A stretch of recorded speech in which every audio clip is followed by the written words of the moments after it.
Bom dia, pessoal! Tudo bem com vocês? Então, hoje eu vim com uma novidade na biologia. Nós vamos falar sobre evolução das 4 semanas do nosso PET, porque nós vamos encerrar o PET essa semana, tá bom? Bom, então, para a gente não ficar perdendo muito tempo, vamos aí, ó. O nosso tema é a história da vida na Terra, né? E o tópico da semana 1 são as evidências e explicações sobre a evolução dos seres vivos.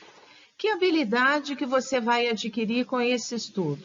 Comparar as explicações utilizadas por Darwin e por Lamarck sobre as transformações dos seres vivos. E os conteúdos relacionados, né, que a gente vai ver, são as teorias evolucionistas. E a interdisciplinaridade, né, as matérias que também trabalham esse assunto, que trazem mais informações a esse respeito e ajudam, né, a enriquecer o seu conhecimento, é a história, a filosofia e a sociologia. E ao final dessa aula, você será capaz de identificar as semelhanças e diferenças entre as teorias evolucionistas, conhecer as diferenças e os mitos sobre a origem da vida em diferentes culturas. O tema evolução é um tema muito bom, né, de falar, de estudar, de conhecer, até porque existe muita discussão ainda até hoje, muitas controvérsias, mitos em relações a essa teoria. Vamos lá, então? Daí surgiram, né, as teorias evolucionistas.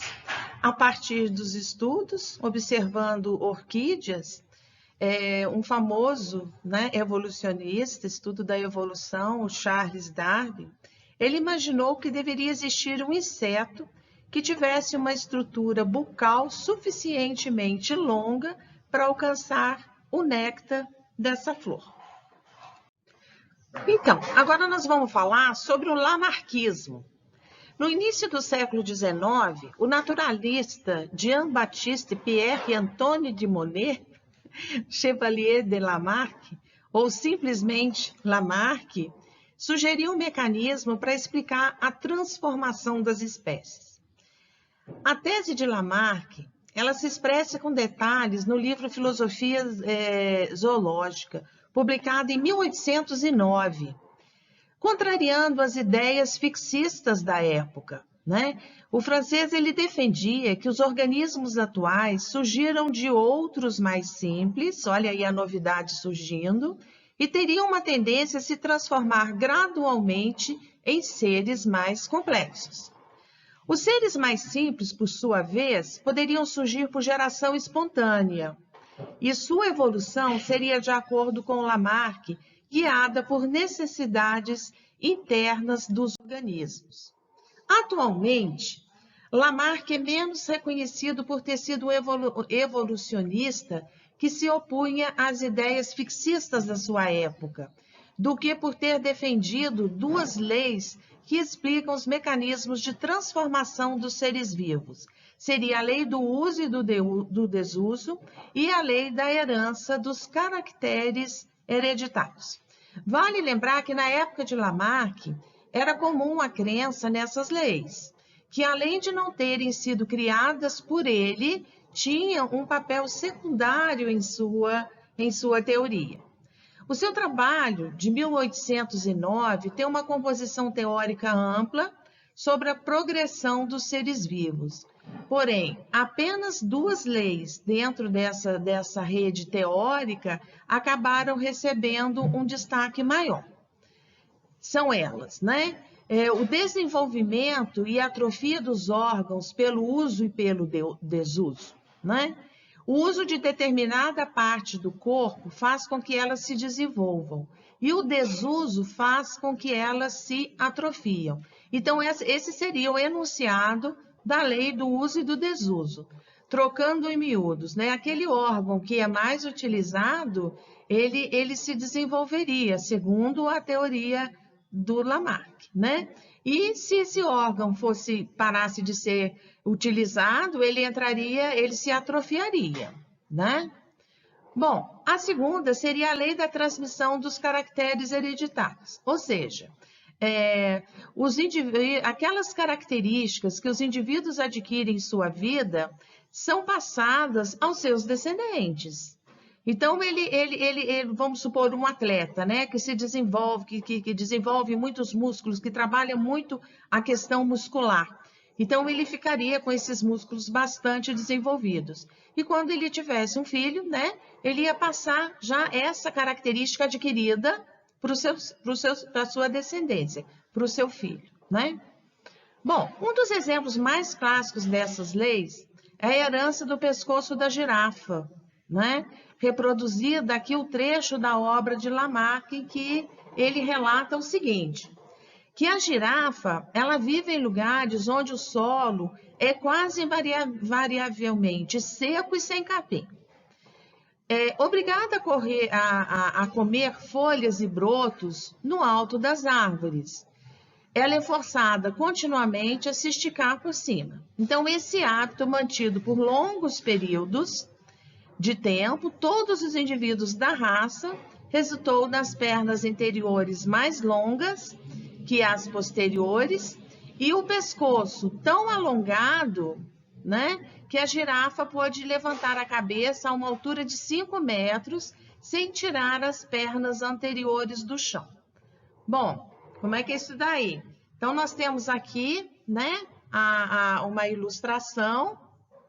Temos aqui uma ilustração, olha, a girafa, né? Então, como ela vivia em ambientes que absolutamente não encontrava alimento no solo, ela tinha que comer broto e as flores das árvores, nos galhos mais altos. Então, de tanto forçar para chegar até o galho mais alto da árvore, para dali retirar o seu alimento, ela foi ficando com as pernas, né? As pernas anteriores mais longas, para ficar mais alta, e o pescoço foi crescendo, foi aumentando, tá? Com o passar do tempo. Bom, vamos passar agora para as atividades, né, da semana 1, fechando aqui a semana 1. Leia o texto abaixo e responda. Caverna da Romênia abriga animais que vivem sem ar. Ela é formada por conjunto de corredores extremamente estreitos e em algum deles não há oxigênio. Os pesquisadores disseram que as espécies encontradas são muito resistentes e sobrevivem com quantidades de ar feitas para fatais para outros seres vivos. Se afirmamos que as espécies que vivem na caverna começam a sofrer adaptações para conseguirem sobreviver sobre as novas condições, estamos fazendo alusão a uma teoria evolutiva, né? Ela está se adaptando a uma nova condição de vida. Cite o nome desta teoria e justifique a sua resposta. Bom, essa explicação, ela se encaixa muito bem na teoria evolutiva de Lamarck, né? Porque a teoria de Lamarck afirma que os seres vivos sofrem modificações adaptáveis. Então, se eles estão num ambiente que eles não têm adaptação para viver ali, ele vai sofrendo uma modificação para se adaptar e viver ali naquele ambiente. Na questão número 2, o hábito de colocar argolas no pescoço por parte de mulheres em algumas tribos asiáticas promove o crescimento dessa estrutura, representando nessas comunidades um sinal de beleza, é um fator cultural, né? Dessa forma, temos que as crianças, filhos dessas mulheres, já nasceriam com o pescoço maior, visto que essa é uma tradição secular. Quer dizer, que esse crescimento do pescoço devido ao uso das argolas ali, tornou-se uma característica adaptativa que foi transmitida aos descendentes. A afirmação acima pode ser considerada como defensora de qual teoria evolucionista? A teoria de Lamarck. Na questão número 3, nós temos aqui uma tirinha, né, que fala que a evolução biológica é tema amplamente debatido. E as teorias evolucionistas mais conhecidas são as de Lamarck e Darwin, a que remete a tira de Calvin abaixo. No quadro 1, uma das criaturas mais peculiares da natureza, que no caso é a girafa, né? Ela está singularmente adaptada ao seu ambiente. No quadro 2, sua tremenda altura permite mastigar os suculentos petiscos mais difíceis de alcançar. No quadro 3, aparecem os biscoitos, né, que o Calvin aí está tentando alcançar. Como a altura da girafa, lembrada pela tira do Calvin, utilizada para explicar a teoria do Lamarck, como é que a gente utilizaria, né, essa informação, essa figura, para explicar a teoria de Lamarck? Bom, a necessidade de procurar alimento no topo das árvores, de acordo com Lamarck, fez com que a girafa ficasse com o pescoço mais longo, né?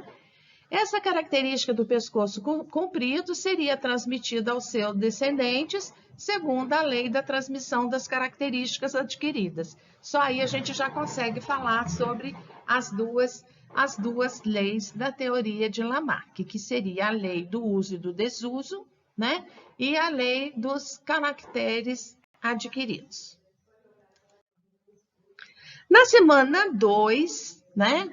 O tema continua sendo seleção natural e adaptação. Bom, aqui nós temos, né, uma descrição sobre a seleção natural, sobre os trabalhos de Darwin, que foi um grande evolucionista, né? Bom, o Charles Darwin, em dezembro de 1831 a outubro de 1836, o naturalista inglês Charles Darwin, ele realizou uma viagem ao redor do mundo. Durante essa viagem, ele coletou muitos animais, plantas e fósseis de diferentes locais por onde o navio passou. E com base em muitas observações da natureza, ele começou a contestar a imutalidade das espécies. Ele começou a questionar essa questão de que as espécies não mudavam, né? E ele esteve no Brasil por 2 vezes, nos trajetos de ida e volta da sua viagem, ele passou por Fernando de Noronha, Salvador, Recife, Abrolhos, Rio de Janeiro, né? E ficou fascinado com a exuberância da floresta tropical, mas profundamente chocado com a questão da escravização. Nós temos aqui, olha, todo um roteiro nesse mapinha que está mostrando aí, ó, da viagem do Charles Darwin, né? Durante esses 5 anos, que quando ele começou, né, a questionar realmente a questão da imutabilidade das espécies. Bom, ele passou 4 semanas em Galápagos, um conjunto de ilhas vulcânicas ali no Oceano Pacífico, a cerca de 970 quilômetros da costa ocidental da América do Sul. Ele observou que lá havia vários animais que não existem em outros lugares, como iguanas marinhas, tartarugas de grande porte e algumas espécies de aves, como pássaros do grupo dos fringilídeos, que no caso ficaram conhecidos como os tentilhões de Darwin. E durante a visita às ilhas, o Darwin ele não deu muita atenção para essas aves, que se diferenciavam principalmente pelo tamanho e formato do bico. Ele só começou a pensar a respeito disso quando ele retornou à Inglaterra e, consultando especialistas, ele descobriu que elas eram de espécies diferentes. Então, ele foi recolhendo esse material, foi fazendo muitas anotações e alguns detalhes, né, logicamente, iam passando despercebidos. Então, quando ele chegou, né, de volta, quando ele voltou para a Inglaterra, ele começou a pegar essas anotações e tudo mais, e aí ele chamou esse detalhe, essa característica, né, que foi chamando a atenção dele. Ele notou que as diferentes espécies de tentilhões eram muito parecidas com outra espécie de uma mesma ave que vivia no continente vizinho, cujo clima e outras condições ambientais eram diferentes daquela. Ele supôs, então, que, ao contrário do que pensavam os fixistas, as espécies do arquipélago não deveriam ter surgido nas próprias ilhas e permanecido imutáveis, mas teriam se originado de espécies provenientes do continente, o que explicaria a semelhança entre elas. Então, ao longo do tempo, essas características teriam se diversificado e se adaptado às condições do ambiente. Então, com o passar do tempo, né, foi promovendo uma adaptação ao ambiente. Por exemplo, o formato do bico, ele estaria adaptado ao tipo de alimentação disponível naquele local.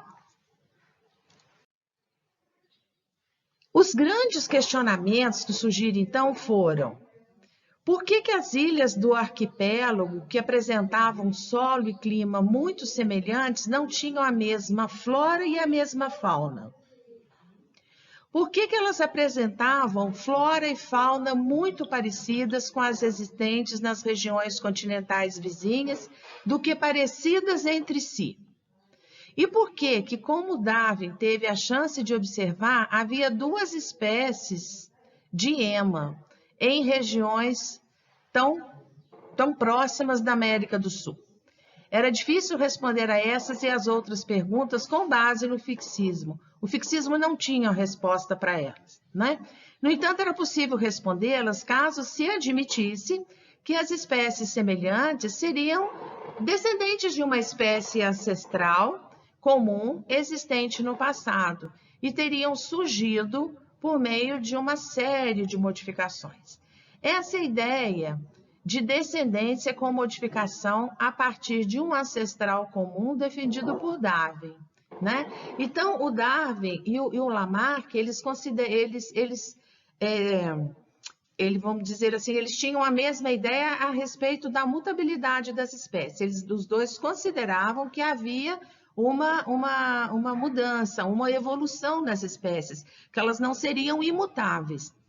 Só que o Darwin tinha uma explicação, ele usou as leis do uso e do desuso, né, e das características adquiridas, e o Charles Darwin, ele tinha uma explicação diferente, né? Ele dava a entender que elas se modificavam, sim, ao longo do tempo, mas que elas se adaptavam ao ambiente que tinha condições para ela, com as características que elas tinham, né? Que elas sofriam mudanças assim e elas iam aos poucos se adaptando ao ambiente. Bom, em 1859, o Darwin publicou o livro que começou a mudar a história da biologia. Esse livro é conhecido como A Origem das Espécies por meio da seleção natural, ou a presença das raças favorecidas na luta pela vida. Em seu livro, Darwin propunha algumas premissas que são discutidas mais adiante. E dentre elas tem duas ideias centrais que são importantíssimas. Primeiro, todos os organismos descendem com modificações de ancestrais comuns. Ele entendia que existia um ancestral comum. A seleção natural atua sobre as variações individuais, favorecendo aquelas que estão mais aptas, ou seja, aquelas que têm mais características para sobreviverem em um determinado ambiente, né? Bom, os fundamentos da evolução por seleção natural, que foi o que a gente acabou de falar aqui da teoria de Darwin, né? Bom, a teoria de Darwin pode ser resumida da seguinte forma: as espécies de seres vivos se transformam no decorrer do tempo e a força que direciona essa transformação é a seleção natural do ambiente. A teoria é baseada nas observações e argumentos a seguir. Todas as populações apresentam em condições ótimas a tendência ao crescimento exponencial. A limitação, eu quis fazer um destaque aqui para vocês. A limitação dos recursos como alimentos, abrigo, parceiros sexuais impede o crescimento indefinido das populações. Então, o próprio ambiente já vai, né, ajudando nesse controle. Em decorrência dos fatos acima, os indivíduos de uma população competem entre si pelos recursos naturais. Existe uma luta pela sobrevivência e essa luta gera uma certa competição. Em todas as populações, existem variações características dos indivíduos, muitas das quais são herdadas pelos descendentes. Os indivíduos com características mais favoráveis às condições do meio têm mais chances de sobreviver e deixar descendentes, que herdarão tais características. Esse é o conceito básico da seleção natural. Aqueles que têm características que se adaptam são aqueles que sobrevivem no ambiente e essas características são passadas da sua descendência. Bom, a teoria sintética da evolução.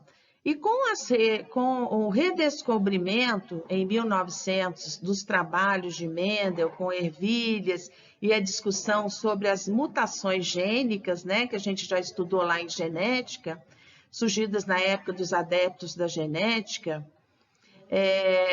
passaram a propor que apenas as mutações seriam responsáveis pela evolução. Então, essa já era uma proposta que surgiu depois com a chegada, né, dos primeiros conhecimentos da genética com os trabalhos de Mendel lá com as ervilhas. A seleção natural proposta por Darwin, segundo essa interpretação, ela não teria participação nesse processo, tá? Não seria um ambiente que selecionaria os indivíduos mais adaptados, e sim as mutações que eles sofreriam.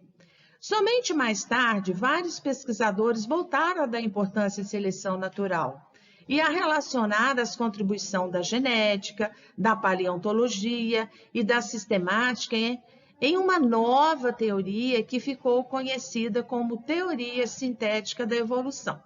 Então, a teoria sintética da evolução, ela leva em conta, né, a mutabilidade das espécies, adaptação por seleção natural, né, as mutações e as características hereditárias. Então, segundo a síntese evolutiva, os principais fatores que atuam em uma população são mutações, né, que é um dos fatores primários de variabilidade, a mutação e o surgimento de uma nova característica, né? As mutações não ocorrem para adaptar, elas ocorrem independente disso naturalmente em um organismo, né? Ou eliminadas, se elas tendem a ser mantidas quando elas são mutações que favorecem. Por exemplo, surgiu uma característica nova numa espécie. Se é uma característica que vai favorecer a sua adaptação a um determinado meio, a espécie sobrevive e passa essa característica para os descendentes. Mas se é uma característica desfavorável, por exemplo, então essa espécie não vai sobreviver e ela não vai ter como passar essa característica para outra. Bom, na atividade 1, nós temos aqui, né, um mapazinho conceitual, cujo ponto-chave seria a variabilidade. O que é a variabilidade? É a variedade de características. O desenvolvimento da genética, a partir da redescoberta das leis de Mendel em 1900, permitiu a reinterpretação da teoria da evolução de Darwin. Assim, na década de 1940, formulou-se a teoria sintética da evolução. Então, tem aqui o diagrama de acordo com a teoria, que é a variabilidade, né? Nós temos aqui os genes, que promovem a variabilidade, a recombinação gênica, são aqui a adaptação, ó, são fatores que propiciam a variabilidade, né? Qual fator evolutivo está representado pela letra A? Seria a mutação.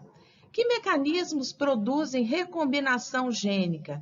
No caso aqui, nós vamos ter que lembrar lá da divisão celular, né? No momento da formação dos gametas, o crossing houve, né? Que é a segregação cromossômica na meiose. E que fator evolutivo está representado na letra B? Seria a seleção natural. Bom, na questão número 2, nós temos aqui os tentilhões da espécie das Ilhas Galápagos, né, que morreu em decorrência de uma intensa seca que afetou o arquipélago em 1977. E um pesquisador ele observou que os indivíduos sobreviventes apresentavam um tamanho de bico maior do que a média verificada. Bom, os descendentes das aves sobreviventes também apresentavam bicos maiores que a média anterior, em 1977. Elabore uma hipótese que explique a variação do tamanho médio dos bicos dessas aves após o período da seca. A hipótese, gente, seria de que com a seca passaram a sobreviver os tentilhões portadores de bicos mais resistentes, capazes de abrir sementes duras, né? Então, no período de muita seca, né, a semente, consequentemente, ficaria com a casca mais dura. Então, quem tinha um bico com menos resistência, que não tivesse capacidade de quebrar, ele não ia sobreviver. Então, a resposta seria que sobreviveriam aqueles com bicos maiores, que conseguiriam quebrar, né, a semente, se alimentar e sobreviver. Explique por que os descendentes das aves sobreviventes também apresentavam bicos maiores. O tamanho dos bicos deve ser determinado geneticamente, estando a informação incorporada ao material genético dos indivíduos. Dessa forma, a característica transmitida de um indivíduo para os descendentes médios, né, dos descendentes por meio dos gametas. Na questão número 3, o uso indiscriminado de antibióticos favorece a preservação de linhagens bacterianas resistentes a esses mecanismos. Como exemplo, temos o caso, né, do Vibrio cholerae, que é o vibrião da bactéria que transmite a cólera, né? Já são conhecidas linhagens resistentes aos antibióticos. Com base na teoria moderna da evolução, explique a resistência dessas bactérias aos antibióticos. Será que elas se tornaram resistentes para se adaptar ao meio? O que será que houve? Bom, se é para explicar com a teoria moderna da evolução, entre as bactérias existem aquelas geneticamente, aquelas que já são naturalmente resistentes e aquelas que já são naturalmente sensíveis ao antibiótico. Então, o uso da droga, ele atua como agente de seleção das bactérias resistentes, obviamente, né? Aquelas que são sensíveis e aquelas que não vão sobreviver. E acabam por se multiplicar e transmitir suas características às gerações futuras, que poderão se constituir predominantemente de bactérias resistentes. Vou abrir aqui um parêntese a respeito dessa questão do antibiótico, né? Todo mundo aí já tomou antibiótico, sabe muito bem que quando o médico prescreve, ele sempre dá um prazo, né? Você vai tomar, por exemplo, durante 7 dias, durante 10 ou 15 dias. E quem não segue a prescrição que toma durante todo esse prazo, corre o risco depois de ter uma infecção muito mais forte. Como é que a gente explica isso? Bom, nós temos, no caso, quem está com uma infecção, é aquilo que está falando ali, ó. Quem está com uma infecção tem bactérias que são geneticamente fortes, resistentes àquele antibiótico, e tem aquelas que são naturalmente sensíveis. Bom, quando você começa a tomar um medicamento, o antibiótico, que é o medicamento utilizado para matar bactérias, quem vai ser eliminado primeiro? Obviamente que são aquelas bactérias sensíveis ao antibiótico. Então, nos primeiros dias, quem vai estar morrendo são as bactérias sensíveis. E as resistentes, elas vão ficando por ali. E aí, quando você termina todo aquele ciclo do antibiótico, você eliminou as sensíveis e as fortes. Se você foi, por exemplo, até o meio do tempo do ciclo de ação do antibiótico, você selecionou, você promoveu, né, a morte daquelas sensíveis e ficaram as resistentes, que vão se multiplicar e vão voltar muito mais fortes. Bom, na semana 3, né, o nosso tema seriam as evidências da evolução. Bom, para estudar a história evolutiva dos seres vivos, os cientistas fazem uma série de análises.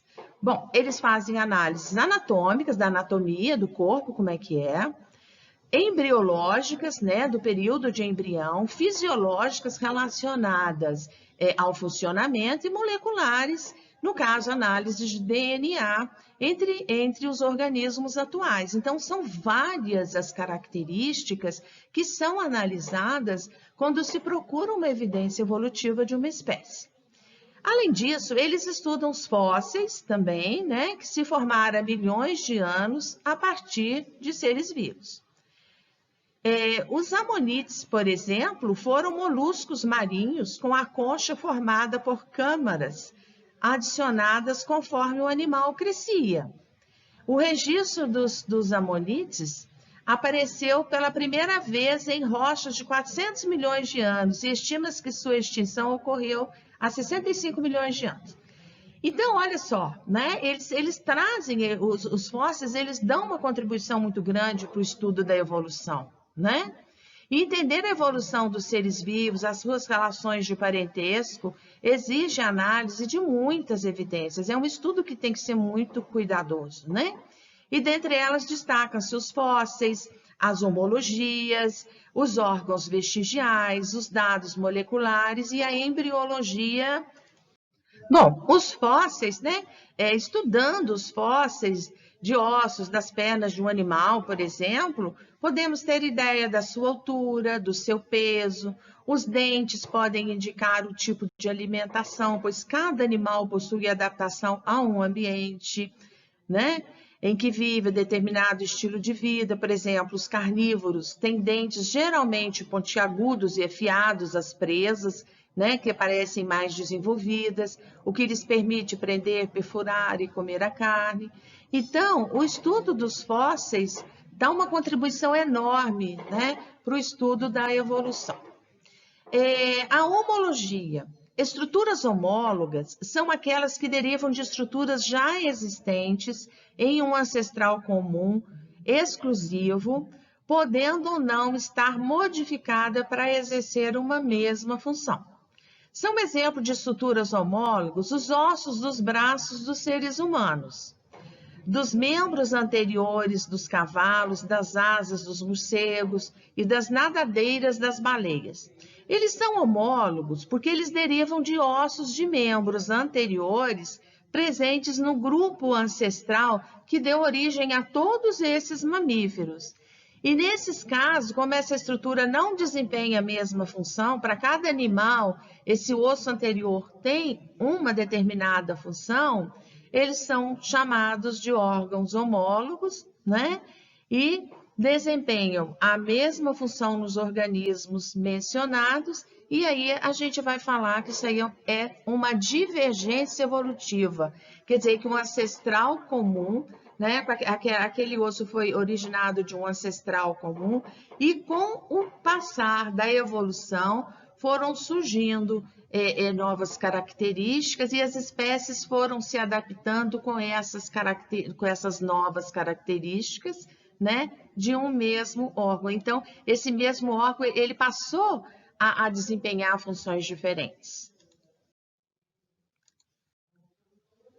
Bom, os órgãos vestigiais, muito importantes também no estudo da evolução. Outra evidência, né, são os órgãos vestigiais, que são órgãos atrofiados, que não desempenham mais sua função original. Exemplo de órgãos vestigiais são o apêndice vermiforme humano, né? Todo mundo sabe que nós temos uma estrutura aqui no lado direito do abdômen, né? Que é chamada de apêndice, que para nós ela não tem mais nenhuma função.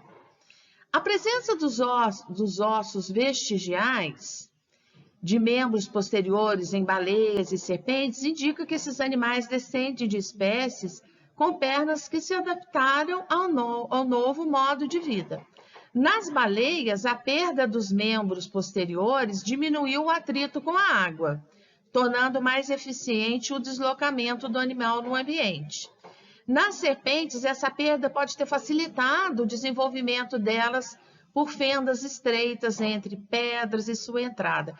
Então, vocês estão percebendo aí que vão surgindo novas características que elas podem ser favoráveis ou não ao ambiente. Se ela é favorável ao ambiente, desenvolve ali, a espécie sobrevive e transmite aquela característica. Se não, né, a espécie ela não sobrevive, não passa a característica. E essa característica pode ter surgido em outro lugar e se adaptado lá. Os dados moleculares, quanto maior a diferença na sequência de ácidos nucleicos e nas proteínas de duas espécies, maior a distância evolutiva entre elas. Assim, as semelhanças na sequência dos aminoácidos de uma proteína ou de nucleotídeos do DNA podem indicar o grau de parentesco entre duas espécies. Por isso que os dados moleculares, o estudo dos dados moleculares é uma importante evidência evolutiva. Quanto maior for a semelhança na sequência de bases, maior a semelhança entre as proteínas das espécies. Bom, a embriologia comparada, a gente tem aqui, né, uma figura bastante sugestiva, ó. Peixe, salamandra, tartaruga, galinha, porco, vaca, coelho e o homem. O estudo comparado da embriologia, né, que mostra a grande semelhança do padrão de desenvolvimento inicial na época embrionária, à medida que o embrião se desenvolve, vão surgindo as características individuais da espécie e as semelhanças vão diminuindo. Mas vocês podem ver que bem no comecinho aqui, ó, a diferença é quase mínima. Olhem para vocês, observem para vocês verem. E ao longo do desenvolvimento, ó, vão surgindo as características que são individuais. Vamos então às atividades. Estudar a evolução de um determinado grupo de organismos é algo complexo, com certeza, né? Difícil mesmo, que requer muito cuidado, muita observação, muito estudo. E como saber quais etapas evolutivas se sucederam na evolução? Como é que a gente vai saber disso? O que veio primeiro? Então, nesse sentido, os cientistas eles têm buscado na natureza as provas da evolução. E essas provas aparecem principalmente de duas maneiras básicas. Pergunta-se quais são essas duas maneiras pelas quais os cientistas têm estudado a evolução. Primeiro, o estudo comparado de registros fósseis em análises comparativas das sequências de bases nitrogenadas do DNA das espécies pode permitir a determinação do grau de parentesco evolutivo, né? Aqui citou uma só, mas teriam também todas aquelas outras que a gente pode falar, né? Da sequência, da embriologia comparada, né? No caso dos fósseis, que também são importantes, né? Várias evidências comprovam que as aves são descendentes diretas das espécies de dinossauros que sobreviveram ao evento da extinção em massa que assolou o planeta há 65 milhões de anos. O achado mais recente, um dinossauro emplumado chamado Dioxypteryx, foi apresentado na revista Nature. Alguns dinossauros menores adquiriam a capacidade de voar e foram provavelmente que sobreviveram ao cataclisma. E conforme o texto, as aves seriam descendentes de um grupo de dinossauros. Qual a diferença é essa e como ela está relacionada ao voo entre as aves e os dinossauros? As aves modernas possuem sacos aéreos ao redor dos pulmões, né? São um de cada lado, direito e esquerdo, são sacos aéreos que ficam cheios de ar. E ossos pneumáticos, que são ossos que não tem nada dentro, além de ar, né? Para deixar a ave mais leve e que diminui o peso do animal para ela poder voar. Isso é uma adaptação. A capacidade de voar ocorre não só em aves, mas também em mamíferos. A gente sabe que o morcego é um mamífero que tem asas, é um mamífero que voa. E em insetos, né? Insetos. Os pesquisadores explicam que as asas podem ser órgãos homólogos em alguns casos e órgãos análogos em outros. Indiquem quais dos animais citados as asas são homólogas e em quais são órgãos análogos. Os órgãos homólogos são aqueles que apresentam a mesma origem embrionária e apresentam função diferente. E os análogos são aqueles que apresentam a mesma função E é uma coisa que apresenta a mesma função, são análogos. E isso ocorre entre as asas dos insetos e as asas do morcego. Podem não ter a mesma origem embrionária, mas eles têm a mesma função. Quando a semelhança entre estruturas animais não é sinal de parentesco, mas conseguida pela ação da seleção natural sobre as espécies, fala-se em convergência adaptativa, tá? Seria, no caso, a convergência adaptativa, que convergiu, foi para um mesmo, evoluiu e chegou em um mesmo ponto, diferente da divergência, né? Que tinham a mesma origem e evoluiu para uma função diferente. A figura a seguir mostra o desenvolvimento embrionário de diferentes vertebrados. Observando com atenção, pode-se concluir corretamente que existe uma grande semelhança no desenvolvimento embrionário dos diferentes animais, sobretudo nos primeiros estágios. E uma coisa que vai evoluindo, no correr do desenvolvimento do embrião, vão surgindo as diferenças individuais da espécie. Bom, para a semana 4, né, nós vamos falar sobre os processos de especiação. A especiação é bastante interessante, porque é a formação de uma nova espécie. Quando Darwin chegou às Ilhas Galápagos, ele observou que essas ilhas vulcânicas tinham muitas espécies de plantas e animais que não eram encontradas em outros lugares. A gente já falou sobre isso. Mais tarde, ele se deu conta de que essas espécies eram relativamente novas. Então, ele escreveu lá no seu diário: no espaço e no tempo, parece que estamos nos aproximando daquele grande acontecimento, aquele mistério dos mistérios, o primeiro aparecimento de novos seres vivos na Terra. Então, ele já sugeria aí, né, o surgimento de novas espécies. Esse mistério dos mistérios que cativou Darwin é o fenômeno da especiação, que é o processo pelo qual uma espécie se divide em duas ou mais espécies. A especiação fascinou Darwin porque ela é responsável por uma enorme diversidade de vidas. A especiação a formação de novas espécies vai propiciando a diversidade, né? Repetidamente gerando novas espécies que diferenciam daquelas existentes. A especiação explica não só as diferenças entre as espécies, mas também semelhanças entre elas. Uma coisa que é importante a gente entender é que uma espécie, o que é uma espécie, né? Então, existem vários conceitos dentro da biologia que definem uma espécie. Por esse motivo, a gente vai usar nessa sessão que chamamos de especiação, da formação biológica, conceito biológico da espécie. E de acordo com esse conceito, uma espécie é um grupo de populações que apresentam que apresentam a capacidade, potencial de se acasalar na natureza, produzindo uma prole viável e fértil, né? Então, uma prole viável, uma prole que vai sobreviver, se adaptar e com condições de se reproduzir, né? Quando não conseguem produzir prole viável e fértil com membros de outros grupos. Assim, os membros de uma espécie biológica são agrupados por serem compatíveis reprodutivamente. Se houver um acasalamento, né, entre indivíduos de espécies diferentes, a descendência não vai ser fértil. Entendeu? Então, a espécie é um conjunto de indivíduos que apresentam características semelhantes, com capacidades de gerar espécies viáveis, né, que sobreviverão e que serão férteis, com a capacidade de gerar descendentes férteis, né?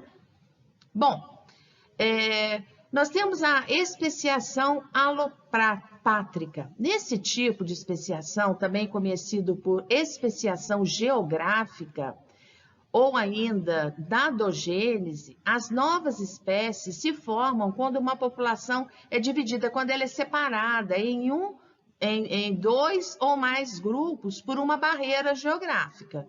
Ou seja, quando entre os diferentes grupos se estabelece um isolamento geográfico. Então, isso às vezes acontece em algum acidente na natureza, que, por exemplo, acontece ali, foi feita uma barragem, passou um rio numa determinada região e isolou uma mesma espécie de um lado e de outro do rio, por exemplo. Então, nós temos o grupo A e o grupo B. E ali, com o tempo, eles vão continuando ali, sobrevivendo, se alimentando, se reproduzindo, e características novas vão surgindo, porque isso é um fator normal, né, de reprodução. Então, aquelas características que são favoráveis ao lado A, por exemplo, o indivíduo vai sobreviver e vai se reproduzir. A que for desfavorável ali, porque mudou a condição ali, por exemplo, no decorrer do tempo, ele vai ser eliminado. E na região B, a mesma coisa. Então, se aquele fator geográfico ali ele desapareceu, se você pegar um indivíduo da população A ou B e fizer o novo cruzamento, você vai ver que não vai ter uma descendência fértil. Por quê? Porque acontece ali um fenômeno da especiação, que é o isolamento reprodutivo, né? Ela vai resultar da incapacidade total ou parcial de membros de duas subpopulações, né? Porque foi uma população que se dividiu em duas, se cruzarem, produzindo descendência fértil, tá? Bom, existem diferentes tipos de mecanismo de isolamento reprodutivo, que podem ser mecanismos pré-copulatórios, que são chamados de pré-zigóticos, e mecanismos pós-copulatórios, que são chamados de pós-zigóticos, tá? Esses mecanismos, no caso dos pré-zigóticos, eles impedem o encontro dos gametas ou dos canais potenciais, então, de uma população. Então, não há acasalamento nem fecundação, né? E tem vários desses mecanismos. Tem o isolamento estacional, que é o sazonal, né? Que ocorre quando duas populações ocupando o mesmo ambiente se reproduzem em épocas diferentes. O isolamento comportamental, que também é chamado de etnólogo, que ocorre quando há diferença de comportamento entre as espécies, principalmente, particularmente nos rituais de acasalamento. Tem o isolamento mecânico, que não existe ajuste entre as peças genitais, o que inviabiliza o acasalamento. O isolamento gamético, que a fecundação não ocorre por incompatibilidade entre os gametas. Isolamento habitat ou ecológico, né, que as duas populações vivem na mesma área geográfica, mas em diferentes ambientes. A área é a mesma, mas é um ambiente B e um ambiente A, né? E tem os mecanismos pró-zigóticos, que é a inviabilidade do híbrido, né?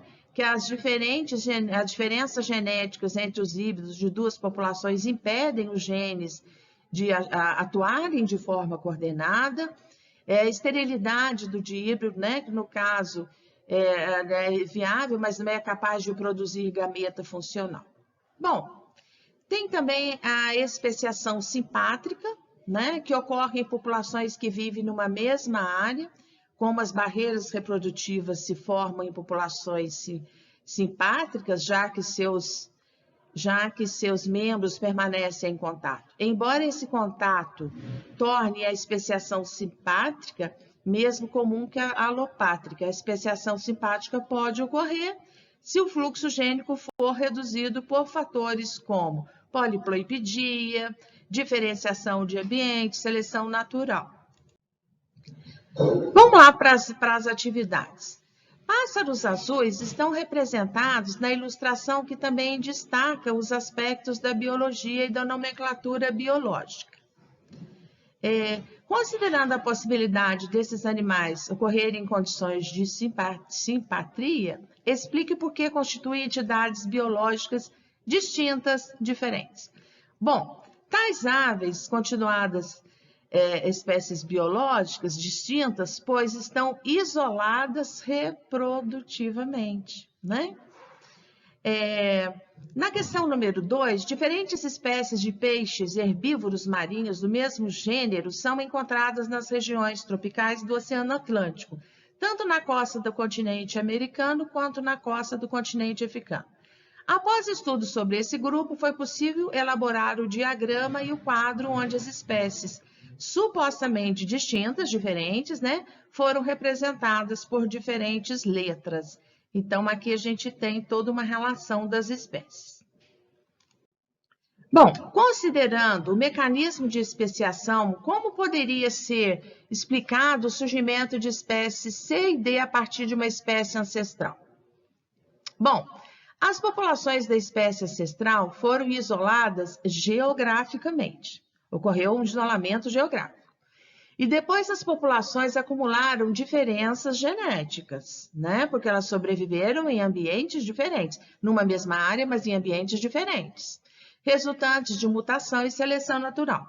Por fim, essas diferenças foram acumuladas até que as populações não conseguiram produzir descendentes férteis, ou seja, sofreram isolamento reprodutivo e, portanto, são consideradas espécies diferentes.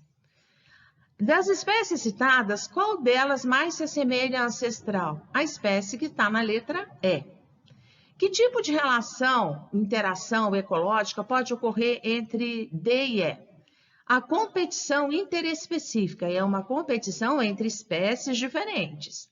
As espécies D e E ocorrem no mesmo continente, se alimentam do mesmo tipo de algas, têm no mesmo habitat período de alimentação, ou seja, o nicho ecológico semelhante, disputando, portanto, os mesmos recursos que são apresentados ali no meio. Indivíduos de espécies diferentes podem viver em simpatria, ou seja, viver no mesmo lugar, ao mesmo tempo, conservando-se como espécies diferentes, pois são isolados reprodutivamente. Indivíduos de duas subespécies da mesma espécie apresentam diferenças genéticas características de cada subespécie, mas não apresentam isolamento reprodutivo. Duas subespécies podem viver em simpatria, mantendo-se com subespécies diferentes? Não.